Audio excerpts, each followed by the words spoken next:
I always tell parents this: if you're thinking about how to prepare your kids for secular college, I'm so glad you're on the path of realizing that we have so much to do to prepare our kids to engage with the secular culture.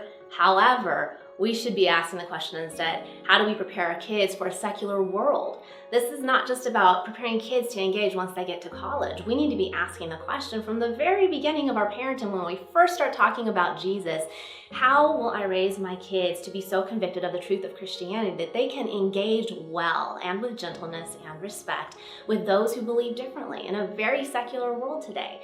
So I always tell parents, if that's your goal of preparing for college, that's just a subset of the wider goal of preparing them to engage with their friends at school, with their colleagues at work, with everyone around them, with the internet. There's so much more to prepare for than just when I step out the door and go to college.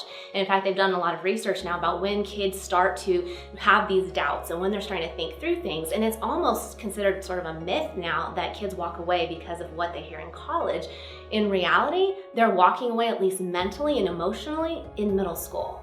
So the question is not how do we get them to college, it's how do we prepare them for the secular world overall. And even my own Christian kids are in Christian private school, and they encounter challenges from classmates. Sometimes a classmate has parents who aren't Christians, but they send them to a Christian school, and they say all kinds of things like, I don't believe God created the universe. My kids were told that recently by another student. Or when my kids were in kindergarten, there was a little girl who said to them that she doesn't believe in God, she believes in science like her dad.